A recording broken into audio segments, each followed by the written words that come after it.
At Workshop 2019, one of the best things about Workshop is where we recognize school leaders. And here I have the 3 superintendents of the year that were just announced. I have Mackey Pendergrast from Morris School District, David Aderhold from West Windsor-Plainsboro, and David Trethaway from Manchester in Ocean County. Yes, correct. And I know all 3 of them. It was a great selection.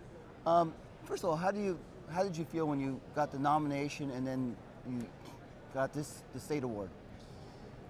So thrilled. I think that we were all very excited, mostly just very, very thrilled for our community. It's some of the comments I just made. We've really been anchoring ourselves in some deep community values for a long time, and I felt like it was kind of honoring those values. So really excited for our community. Dave? Anytime you're recognized by your colleagues, and there's been a lot of good work in Mercer County. We've worked together on a couple shared goals as county leaders. So it was gratifying to be recognized by my colleagues. Yeah, and I would like to echo that. It's humbling because knowing that the colleagues that recognize you and the quality of the colleagues that we have here, and knowing that it's a reflection on your school district, and that when a superintendent gets an award, it's really a reflection on the school district. So it was pretty humbling. You just keep it. Sure. What is maybe one of the biggest challenges you see facing a superintendent now? Well, every day you get up, it seems like it's a different challenge, and some things come up quickly. I think the first thing that hits us all the time, regardless of what we do, is the safety and security of our students. And every time you see something on the news, it says, "I never thought it would happen in this district." So being prepared and providing a safe environment, but an environment that's conducive to learning for all of our students, I think that's really the biggest challenge. With respect to the biggest challenge, for me, it's the mental health concerns that we've seen with our student population and, quite frankly, our staff. Making sure that we're providing a culture and climate that's helps students access learning, but at the same time being very mindful of their mental health and their well-being. And then how do we sort of make sure that we have the right resources, but at the same time embed SEL practices into our classrooms. So for me, the Moore School District is uniquely diverse. It's a community of communities, and we have students who are coming in. They're immigrant students. They have faced severe trauma. We have students who've been in our district for a long time, high-achieving kids who face different stressors. And so we just have so many different types of kids. It's really to meet the needs of each of those kids, to assure that each student is ascending. So that's the biggest challenge. So we have all these different types of kids. We want to really make sure that we put the programs in place so that they all have equal access to a great life. And one of the things that I don't think a lot of people know outside of the education field is that you have a network of colleagues that you work with. You're not solo acts. How does that work? David, yeah, we'll give David some. Thank you, Matthew. So how does it work with Yeah, because I know you even alluded to it in Mercer County. In Mercer County, there's 9 school districts, so we work very collaboratively together. And I think it's a tight group because there's such few districts.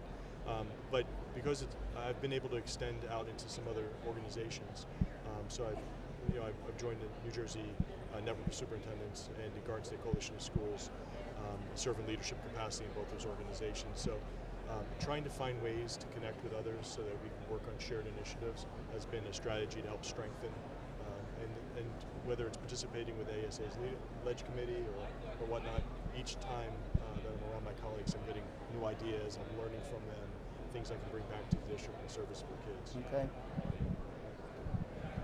Again, I could echo that. We're very close in Ocean County, and it's a combination of superintendents. We have younger superintendents. We have, I don't want to say older, but more veteran superintendents, but they all contribute. And it's when you have a problem, I don't think anybody hesitates to call another colleague and ask them their opinion, and I think that's a good thing to be in. And also in NJSBA, we have a great network there, and so we could actually go outside the county and see people that have similar districts or very different districts and how they've handled situations. So the opportunities to network is really very, very important as far as being a superintendent.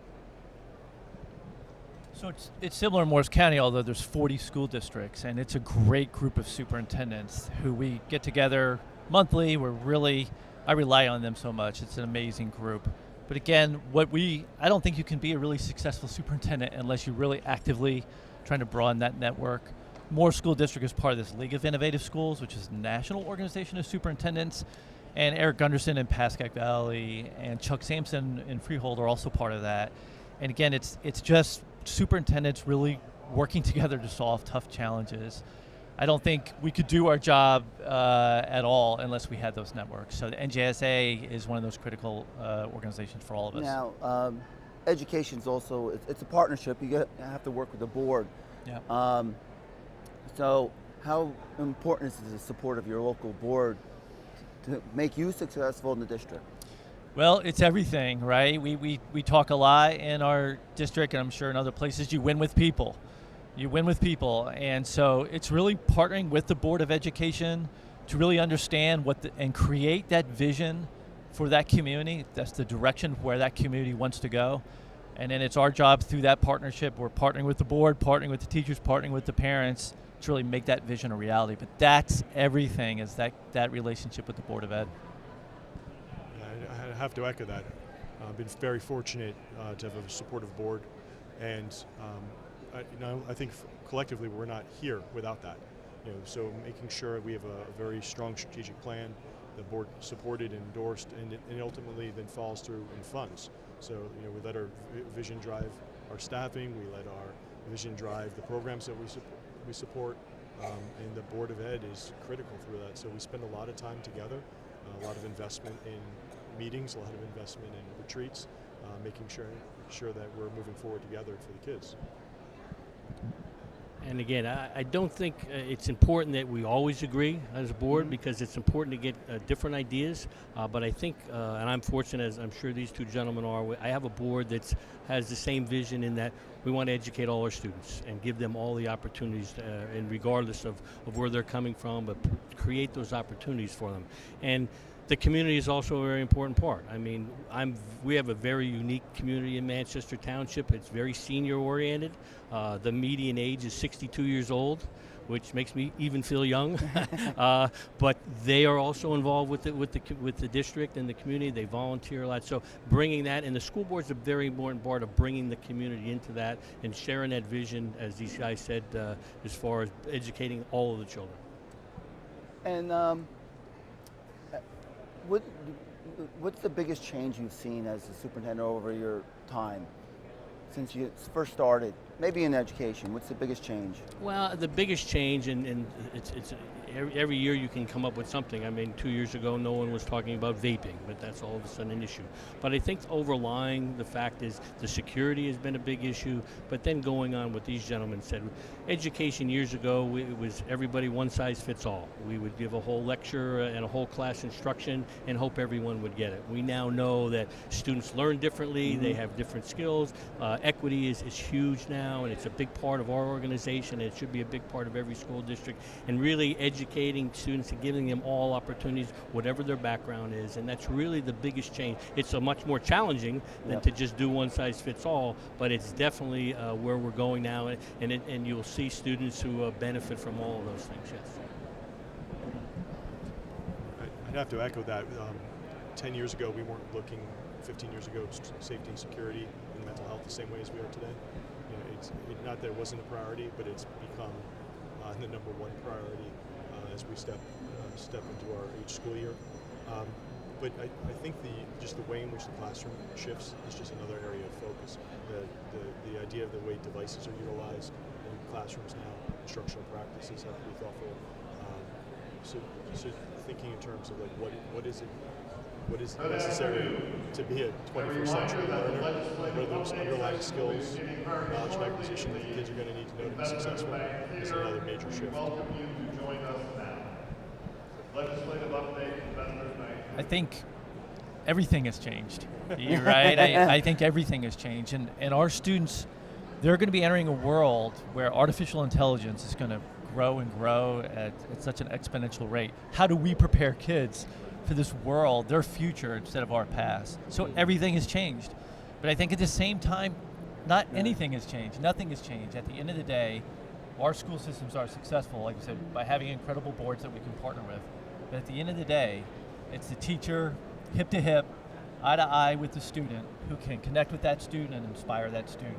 That will never change, at least not in the next 100 years, I don't think. So in some sense, everything has changed. In the same sense, it's all the same. Okay, we'll end on that. I'd like to congratulate all three of you. I know you're successful, and leadership makes a difference in a district. It makes a big difference, and you three exemplify that. So the three superintendents of the year, from actually from Region 1, 2, and 3.